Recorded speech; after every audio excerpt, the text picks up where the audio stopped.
कई बार हमने देखा है कि बड़े बुजुर्ग कहते हैं कि भाग्य से ज्यादा और समय से पहले किसी को कुछ नहीं मिलता। बड़ी पुरानी बात है ये, लेकिन क्या मतलब है इसका कि भाग्य से ज्यादा और समय से पहले किसी को कुछ नहीं मिलता? मतलब ये साफ है कि हम चाहे कितना भी मेहनत कर लें, हम चाहे कितना भी कोशिश कर लें, हमारी जिंदगी में, हमारे अगर भाग्य में हमें कहीं कुछ बनना नहीं लिखा है तो हमारी पूरी जिंदगी व्यर्थ चली जाए, हम नहीं बन पाएंगे। हम जिंदगी में आईएएस ऑफिसर बनना चाहते हैं और हम पूरी कोशिश कर रहे हैं, अपनी पूरी ताकत लगाकर हम रात दिन पढ़ाई कर रहे हैं, लेकिन हमारे भाग्य में ही नहीं है, लेकिन हमारे भाग्य में ही नहीं है। तो हमारी जिंदगी का एक लंबा समय जो हमने तैयारी करने में बिताई, क्या वो व्यर्थ चला जाएगा? क्या कर्म का सिद्धांत यहां फेल हो जाता है? फिर भगवान कृष्ण गीता में क्यों कहते हैं कि कर्म करो पार्थ, कर्म से तुम अपना जिंदगी बदल सकते हो? जबकि एक इंसान आईएएस बनने के लिए पूरी तैयारी किया, फिर उसके भाग्य में नहीं था, इसीलिए उसको आईएएस ऑफिसर नहीं बनाया गया। और समय से पहले हम जिंदगी में कहीं कुछ करना चाहते हैं, कहीं पहुंचना चाहते हैं, लेकिन हमारा समय अच्छा नहीं है तो हम बन ही नहीं पाएंगे। समय मान के चलो 10 साल बाद आएगा, तो क्या 10 साल बाद मेरी जिंदगी में अच्छा होगा? तो क्या करूं मैं 10 साल में बैठा रहूं? और जब यही बात है कि जो हमारे भाग्य में मिलना है, जो हमारे किस्मत में मिलना है और एक समय पे ही मिलेगा, एक खास समय पे ही मिलेगा, तो मैं सोया रहता हूं। जिस दिन समय आएगा और जिस दिन मेरे भाग्य में होगा, अपने आप मेरे पास चलकर आ जाएगा। मुझे इसके लिए भागने की क्या जरूरत है? कई लोग तो इस बात को कह देते हैं, लेकिन इसका अर्थ हमें नहीं बताते। क्यों ऐसा होता है? क्यों हमारी जिंदगी में भाग्य से ज्यादा और समय से पहले हमें कुछ नहीं मिलता? कई इंसान ऐसे हैं दुनिया में जो न जाने कितने बार प्रयास किए कि जिंदगी में मैं कुछ बन जाऊं, पर उनके भाग्य में नहीं था, वो नहीं बन पाया। और एक इंसान को आपने देखा होगा, वो बार बार प्रयत्न करता रहा कि कुछ उसके जिंदगी में हासिल हो जाए, वो कुछ प्राप्त कर जाए, वो पैसा कमा ले, पर नहीं कमा पाया। और जब समय आया तो वो अपने आप उसके पास चीजें चल के आ गई। क्या है ये सब? इसका मतलब तो सारी चीज ईश्वर ही कर रहे हैं। हमारा तो साला कोई औकात ही नहीं है, हम तो बस खिलौना है उनके। हम जिंदगी बस जी रहे हैं। जैसे फिल्मों में अभिनेता अभिनेत्री अपने अपने पात्र को जी रहे होते हैं, वैसे ही हम ईश्वर के भेजे गए कैरेक्टर हैं, पात्र हैं इस धरती पर। अपनी अपनी बारी के इंतजार में खड़े रहते हैं। कभी काल तो लगता है कि मैं जहां रहता हूं, क्या ये मेरा अपना ही शहर है? क्या मेरा ये जो लोग हैं, ये सारी दुनिया जो है, ये मेरे अपने हैं? जबकि गीता में तो कहा गया है कि कोई आपका अपना नहीं है।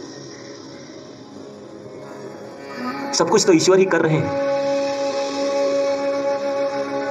लेकिन भाग्य से ज्यादा और समय से पहले किसी को कुछ नहीं मिलता। इसका असली मकसद क्या है?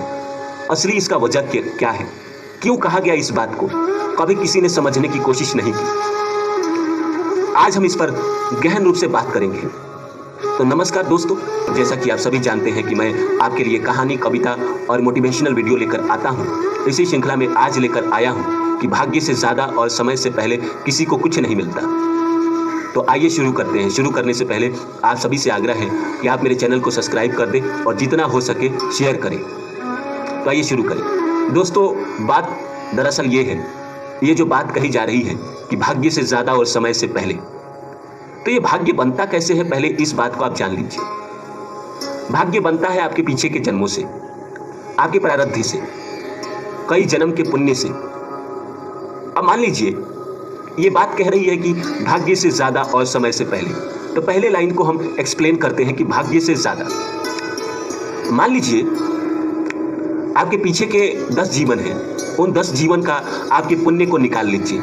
मान लीजिए 100 के हिसाब से आप बात करिए। 10 जीवन में आपने मान लीजिए 60% पुण्य किए हैं और 40% पाप किए हैं, तो ये 60% आपको भाग्य देगा। हर जीवन जैसे इस जीवन का अगले जीवन में जुड़ता चला गया, इसी अनुसार आपके खाते में जुड़ता चला गया। अब अगले जीवन में आप कुछ उसमें से यूज करेंगे, कुछ बच जाएगा, तो वो बचा हुआ अगले जीवन में चला जाएगा। इसी अनुसार भाग्य बनता चला गया। अब मान लीजिए 10 जीवन का टोटल जोड़ आपके पास 60 आया, 60% भाग्य आपके पास इस जीवन में आया। अभी कोई गारंटी नहीं है कि 60 का 60% आप इस जीवन में यूज कर पाएंगे। हो सकता है आप उसमें से 50% यूज करें, 10% बच जाए। ये 10% भाग्य आपको आगे के जीवन में मिले। और इस जीवन के जो भी आपके पुण्य कर्म हैं वो 10 के साथ मान के चलिए, इस जीवन के आपके 50 या 40 या 30% पुण्य कर्म है, तो 10 और प्लस 40, 50% अगले जीवन के पुण्य कर्म हो गए और 50% पाप हो गए। तो इसी अनुसार भाग्य बनता है। तो मान लीजिए आपका टोटल भाग्य बना इस जीवन में 60%, तो आपको हर काम में, हर जगह, हर घड़ी 60% भाग्य ही आपका साथ देगा। ये तो मैंने बहुत ज़्यादा बोला 60%, किसी किसी का 30% होता है। तो मान लीजिए उसके जीवन का, मान लीजिए एवरेज एज उसका 80 साल है और 80 साल में से 30% हिस्सों में उसको भाग्य का साथ मिलना है। तो 80 का 30% निकाल लीजिए, उतने उम्र तक उसको भाग्य का साथ मिलेगा या उतने समय तक उसको भाग्य का साथ मिलेगा। इसी अनुसार ये भाग्य बनता है।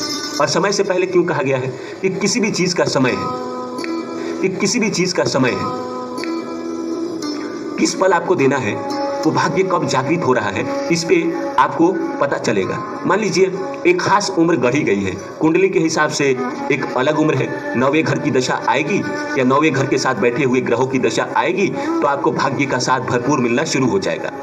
तो ये समय गढ़ा गया है कि मान लीजिए अब आपका वो समय ही नहीं आ रहा है तो आपको नहीं मिलेगा, आपको संघर्ष करना पड़ेगा, लेकिन वो समय जैसे आएगा तो आपको मिलना शुरू हो जाएगा। मान लीजिए आपके जीवन के 27 साल, 28 साल, 30 साल में ये भाग्य में दिया गया है कि आपका वहाँ से पैसों की समस्या खत्म हो जाएगी, तो वहाँ से ही शुरू होगी। उसके पहले आप, स्वाभाविक सी बात है कि उसके पहले आपको पैसे की समस्या रहेगी, लेकिन जैसे आपकी 30 साल उम्र होगी उसके बाद ज़िंदगी में पैसों की समस्या खत्म होने लगेगी। इसीलिए कहा गया है कि भाग्य से ज़्यादा और समय से पहले किसी को कुछ नहीं मिलता।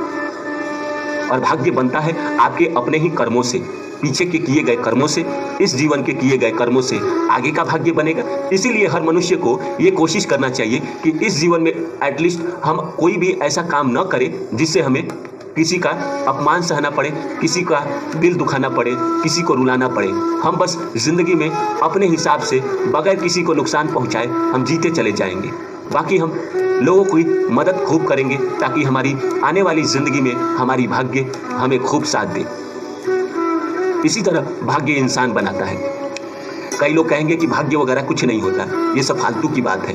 कई लोग मेरे वीडियो पे सवाल ही करते हैं कि भगवान वगैरह कुछ नहीं है, वो तो बस ऐसे ही है, आपने कभी देखा है ईश्वर को? मैं इस पे एक अलग वीडियो बनाऊंगा कि ईश्वर को आपने देखा है या नहीं देखा है, इस पे मैं अलग बनाऊंगा। लेकिन ये जो भाग्य की बात करते हैं लोग कि भाग्य वगैरह कुछ नहीं होता है, ये उनसे पूछिए जिनको ज़िंदगी में सब कुछ मिला है, या जिनको ज़िंदगी में कुछ नहीं मिला, वो बेचारे ऐसी ज़िंदगी जी रहे हैं जो वो कभी जीना नहीं चाहते। उनसे पूछिए भाग्य की ताकत, या उनसे पूछिए जिनके सामने किसी और का नौकरी लग गया और वो एलिजिबल थे लेकिन उनको नहीं मिला। इसीलिए नहीं मिला क्योंकि उनका समय अच्छा नहीं था, उनका भाग्य साथ नहीं दिया। उनसे भाग्य का मोल पूछिए। या जो ज़िंदगी में बड़े स्तर पे पहुंचना चाहते हैं या बड़े कंपटीशन में हिस्सा लेते हैं, उनसे पूछिए भाग्य का असली औकात कि भाग्य क्या कर सकता है। जिन लोगों ने भी जिंदगी में कुछ बड़ा हासिल किया है, उनसे पूछिए भाग्य की बात। वो कहेंगे कि मैंने तो कुछ किया ही नहीं, मैं तो बस कर्म करते चला गया और जिंदगी में अपने आप सब होते चला गया। तो उम्मीद करता हूँ मेरी बातें आप लोगों को अच्छी लगी होगी। फिर मिलता हूँ किसी और वीडियो में, तब तक के लिए नमस्कार। और हाँ, मेरे चैनल को सब्सक्राइब कर दीजिएगा प्लीज़।